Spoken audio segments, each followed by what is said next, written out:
What's going on, folks? French Fit back here with another video, and today we're going to be doing the second installment of the book review series on this channel where I go over a good book that I read and some of the key points that I took away from it, and just books that I would recommend that you read. So without further ado, let's just jump right into it. The book that I'm going to be reviewing today is called The 10X Rule by Grant Cardone, and I've known about this book for a while. It's a pretty mainstream book as far as it goes in the self-help and personal development space. It's been around for a little over a decade. New York Times bestseller, so obviously very popular. A lot of people have read it and liked it. If you don't know who Grant Cardone is, he's a pretty wealthy guy. Made a lot of his money in real estate and sales, I believe. And he's written a good amount of books. He's written multiple New York Times bestsellers, but I think this is probably his most well-known book, The 10X Rule. So this is kind of a book that I had been meaning to read. It was kind of on my list and just never gotten around to getting my hands on it until my mom got it for me for Christmas. So I figured, what better time to read it than right now? So this is my first book I finished in the new year. So yeah, I'm going to kind of be pulling from my notes here. Took a good amount of notes. If you want to see a video on how I take notes over the books that I read and how I kind of hopefully retain some of that information, drop a comment down below. You can definitely do that. But yeah, so basically, you're probably wondering what the 10X rule is. So it says the 10X rule, the only difference between success and failure. Now, it's a pretty catchy title, to be honest with you, but the rule is actually pretty simple. So the 10X rule is based on the understanding of how much effort things take to get achieved. So it's basically two parts. One is 10X actions, so doing the 10 times the amount of effort actions that you would normally, and then 10X thinking, setting your goals 10X higher than you normally would. Now I know what you're thinking, 10 times the work and 10 times as high of expectations, kind of unrealistic. Maybe for some people. He argues that it's not, but I really like the premise kind of this rule or this principle. Most people, I think, really underestimate how much work, and I mean, I'm guilty of this as well. We underestimate how much time, effort, money, energy, creativity it's going to take to actually see one of our ambitious goals through to a success. So that's really the kind of the premise of the book. It's a pretty simple rule, but it's not easy. A lot of things, simple but not easy. The first part is assessing the amount of effort necessary to realize a goal. The second part of the 10X rule, adjusting your thinking to dream to levels possibly or previously thought unimaginable. So set your expectations super high and then put in a lot of work, do a lot of actions so that you can achieve that goal. Makes sense, right? Another good point that I took away was early on in the book, he says, any target attacked with the right actions, so the correct actions, and with the right amount of those actions, with persistence over time, is achievable. And that makes sense. Have you ever had a goal where you were working on it for a long time, and then maybe you found out that you were doing the wrong actions the whole time, and then you just kind of gave up? So definitely figuring out what the right actions are to achieve any goal is very important, and then just kind of doing those actions as many times as you need to do them over a period of time and just being persistent. That's going to help you achieve that goal. Probably one of the biggest things I took away from this was the 4 degrees of action. So when I read books, you see these little pink sticky mark slips here.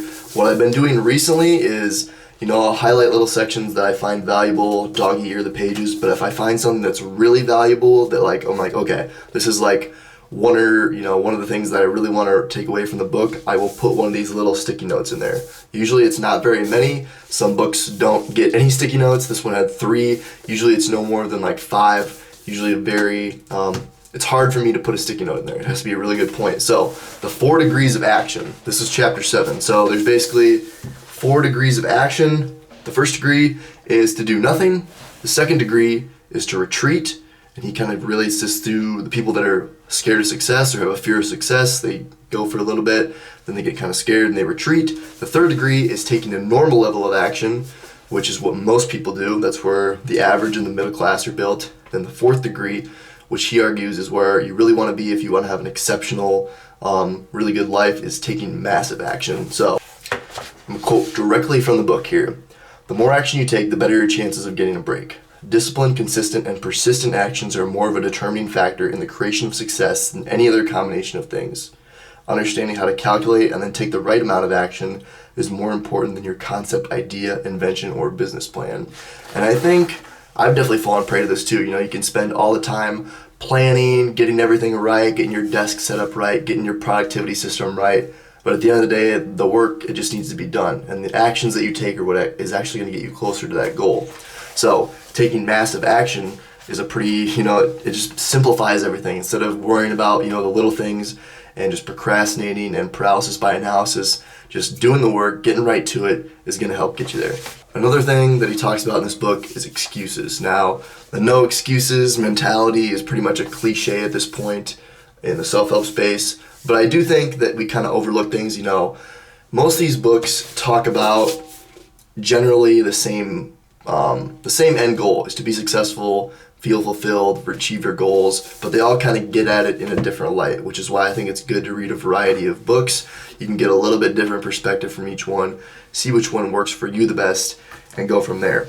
So he talks about excuses. He has a whole chapter titled Excuses. It's chapter 21. It says an excuse is a justification for doing or not doing something. Excuses are never the real reason. They're a revision of the facts that you tell yourself in order to feel better about what you did or didn't do and what did or didn't happen, which is honestly pretty true. So a lot of times we can kind of lie to ourselves and be like, it was because of this, kind of justify it to ourselves. Obviously, we know excuses aren't good. I think a lot of people get caught up in the difference between like excuses and actual reasons. But he talks a lot about in this book taking full ownership for your situation. He talks about a situation where like if you got stuck in traffic, like, that's not your fault. But technically if you would have left, 10 minutes earlier, maybe you wouldn't have been in that situation. So just taking extreme ownership for everything. He also talks about not making success an option. He says if you make success an option, it will never be an option for you. You have to make it your duty, your obligation, and your responsibility to be successful. The last thing I wanted to touch on was one of the last chapters. He just talks about traits of successful people. He says he's been around successful people for a long time, which, makes sense. He's pretty successful himself. And he just kind of talks about some of the different points and traits of successful people. Some of the few of the ones that I really liked were persist until successful. I think persistence is pretty underrated. I think a lot of people give up on their goals or just, plans in general way too early. And I've done this obviously in the past, but I think, just persisting until, it might take 10 times as long as you think you thought in the first place. But if you persist long enough, and you're doing the correct actions, it's gonna work out in the end. Take risks was another one. I think a lot of people tend to want to be really security driven, which is good to a certain point, but at some point, if you really want to be in that 1%, you're going to need to take risks. Being unreasonable, we hear this a lot.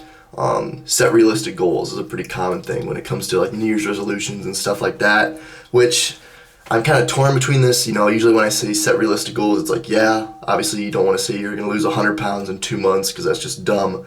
But I think being a little bit unreasonable, because obviously this is the premise of the book, the 10x rule, setting your goals super high, then even if you don't achieve them, you're probably going to land somewhere higher than you would have if you would have set a reasonable and a realistic goal. Readily take action. Successful have been consistently taking high levels of action before anyone ever heard their names. The unsuccessful talk about a plan for action but never quite get around to doing what they claimed they're going to do, at least enough to ever get what they want. Successful people assume that their future achievements rely on investing in actions that may not pay off today, but that when taken consistently and persistently over time will sooner or later bear fruit. Your ability to take action will be a major factor in determining your potential success and is a discipline you should spend time on daily. If you just did one thing, everyone knows sometimes getting started is the hardest part. Once you get the ball rolling, it's usually a lot easier to get started on that assignment, or if you're trying to write an article for your website, creative endeavor, really anything in life. So readily take action. That was the one that was probably my favorite part from that whole chapter. That's pretty much all I got.